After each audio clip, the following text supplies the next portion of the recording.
Hello all, welcome back to my YouTube channel. It's me Shalini Patel. ఈ రోజు నేను చేయబోయేది మిరియాల చారు. మిరియాల చారు అనేది మనకి చాలా యూస్ఫుల్ అవుతుంది. మనకి చలికాలం కానీ వర్షాలు పడినప్పుడు చాలా మందికి కోల్డ్ అనేది వస్తుంటుంది, బయట వెళ్ళినప్పుడు తడిచినప్పుడు వర్షంలో. అయితే ఈ మిరియాల చారు చేసుకొని వేడివేడి అన్నంలో తిన్నామనుకో తొందరగా మాయమైపోతుంది అనమాట. నేను చెప్పిన ఇంగ్రీడియంట్స్ అన్ని యూస్ చేస్తూ మిరియాల చారు ఎక్కడ స్కిప్ చేయకుండా చూడండి జాగ్రత్తగా. ఇప్పుడు దాంట్లో కావాల్సినవన్నీ నేను చూపిస్తున్నాను. ముందుగా మనం కొంచెం చింతపండు నానబెట్టుకోవాలి. ఆ తర్వాత ఇక్కడ చూడండి, ఒక 10 వరకు ఎల్లిపాయలు తీసుకోవాలి, ఒక 4 పచ్చిమిర్చి తీసుకోవాలి, మిరియాలు ఒక టేబుల్ స్పూన్ అంతా తీసుకోండి, కరివేపాకు కావాల్సినంత, ఎండుమిర్చి ఒక 2 అన్న 3 అన్న తీసుకోండి. ఇవన్నీ ఇట్లా రెడీగా చేసి పెట్టుకున్నాం అనుకో మనకి చారు చేసేటప్పుడు ఈజీగా అవుతుంది. ఇంకా కొత్తిమీర కూడా వాష్ చేసి పెట్టుకోండి. ఇంగువ కొంచెం లిటిల్ బిట్ యాడ్ చేయాలి. దాంట్లో స్పూన్ ఉంటుంది కదా, దాంతో ఒక 1/2 స్పూన్ 1 స్పూన్ వేసుకోవాలి. కొద్దిగా సాల్ట్, కొద్దిగా ధనియా పౌడర్ యాడ్ చేయాలి. జీలకర్ర కూడా యాడ్ చేసుకోండి. ప్రతి ఒక్కరి ఇంట్లో ఇలా దంచేది ఉంటుంది కదా, ఇలాంటి దాంట్లో మనము ఎల్లిపాయలు, జీలకర్ర, మిరియాలు ఇవి 3 వేసి దంచాలన్నమాట. గ్రైండ్ చేయొద్దు, దంచితేనే టేస్ట్ అనిపిస్తుంది. చూడండి, నేను ఒక్కొక్క టేస్ట్ చూపిస్తా. ఫస్ట్ కొంచెం జీలకర్ర వేయండి. నేను 1 స్పూన్ మిరియాలు చూపించాను కదా, అవి కూడా యాడ్ చేయండి. ఆ తర్వాత ఎల్లిపాయలు కూడా యాడ్ చేయండి. ఇవి 3 యాడ్ చేయాలి. ఏమేమి యాడ్ చేయాలి మళ్ళీ చెప్తా వినండి. కొంచెం జీలకర్ర అంటే 1 స్పూన్ వేసుకోవచ్చు. 1 స్పూన్ జీలకర్ర, ఎల్లిపాయలు ఒక 10, మిరియాలు ఒక 1 టేబుల్ స్పూన్ అనమాట. ఇవి 3 దీంట్లో కచ్చాపచ్చాగా దంచుకోవాలి. ఇలా అయితే మనకి మంచిగా అనిపిస్తుంది. ఏంటంటే మిక్సీలో వేస్తే మొత్తం పేస్ట్ అయిపోతుంది. ఇలా దంచితే ఏంటంటే కొంచెం కొంచెం మెదిగి మంచిగా అనిపిస్తుంది టేస్ట్. చూడండి, ఇలా నేను దంచేదాని కింద నాప్కిన్ ఎందుకు యూజ్ చేస్తున్నా అంటే, మనము పైన ఉన్నాం కదా, కింద ఉన్న వాళ్ళకి డిస్టర్బెన్స్ అవ్వకుండా నేను ఇలా నాప్కిన్ యూజ్ చేస్తాను. చూడండి, ఇలా దంచుకోవాలి. కంప్లీట్గా మెదగనివ్వద్దు. కొంచెం ముందుగా స్టవ్ ఆన్ చేసుకొని బౌల్ పెట్టుకొని, బౌల్ వేడెక్కినాక మనము ఒక 3 టేబుల్ స్పూన్ ఆయిల్ యాడ్ చేద్దాము.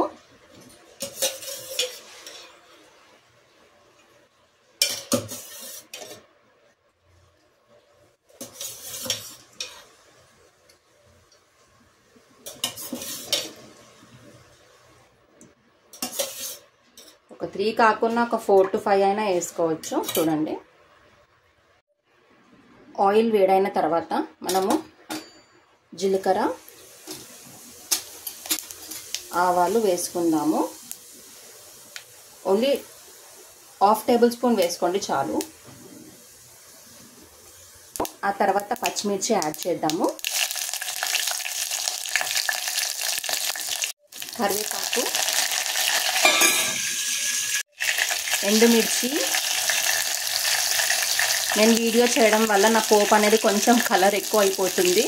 నార్మల్గా వీడియోస్ చేయనప్పుడు ఇంత కలర్ రానివ్వను నేను. ఆ తర్వాత కొంచెం పసుపు యాడ్ చేద్దాము.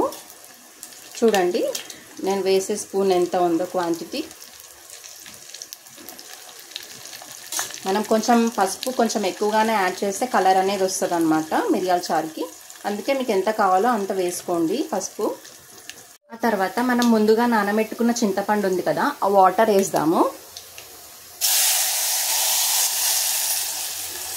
అవి సరిపోవన్నమాట. ఇంకొన్ని వాటర్ తీసుకొని అవి కూడా వేసి, అవి సరిపోవు, ఆ వాటర్ మనం నానబెట్టిన వాటర్ సరిపోవు కదా, అందుకే ఇంకొన్ని వాటర్ యాడ్ చేద్దాం. నేనైతే ఈ బౌల్ ఫుల్ చేస్తాను ఎప్పుడు చేసినా మిరియాల చారు. మాకు ఇది మా ఫ్యామిలీకి కరెక్ట్గా సరిపోతుంది అనమాట. చూడండి, వాటర్ బాయిల్ అవ్వడం అయితే స్టార్ట్ అయింది. ఆ తర్వాత మనం ముందుగా దంచి పెట్టుకున్నవన్నీ ఇందులో వేసుకొని బాయిల్ చేసుకోవాలి.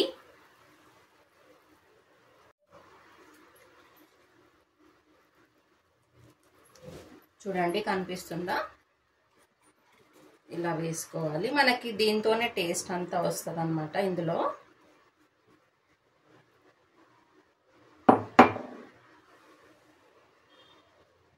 నేను సాల్ట్ యాడ్ చేయలేదు, ఇప్పుడు యాడ్ చేస్తున్నా.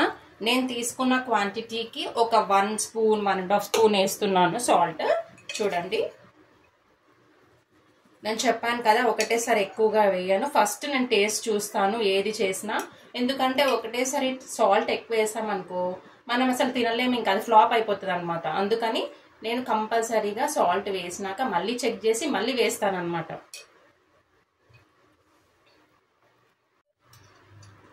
ఇప్పుడు 1 స్పూన్ ధనియా పౌడర్ యాడ్ చేస్తున్నా.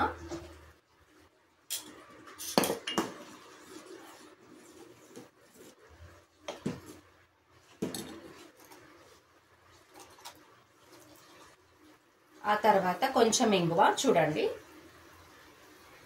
మరీ ఎక్కువగా వేసుకోకండి, ఇది వేడి చేస్తుంది. కాకపోతే మనం ఇది చాలా మంచిది అనమాట మన హెల్త్కి. మనం డైలీ చేసుకునే కర్రీస్లో ఇది కంపల్సరీగా వేసుకోవాలి. కానీ టేస్ట్ నచ్చదని వేయరు చాలా మటుకి.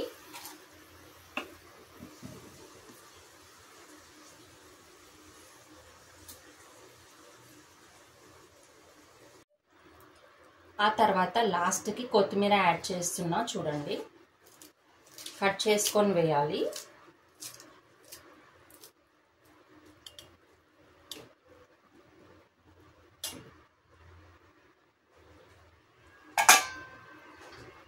చూడండి కనిపిస్తుందా?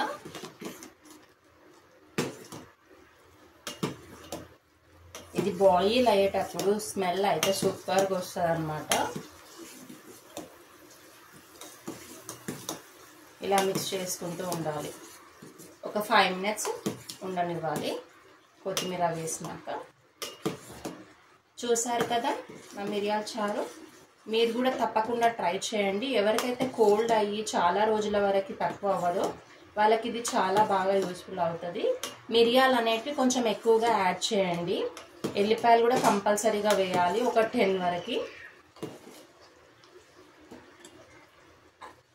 అల్లం వెల్లిగడ్డ పేస్ట్ వేయకండి, ఎల్లిపాయలు దంచి వేయండి. కంప్లీట్గా అన్నీ వేసాను. ఇంకా టేస్ట్ అయితే చూద్దాము ఎలా ఉందో. టేస్ట్ చూద్దాము.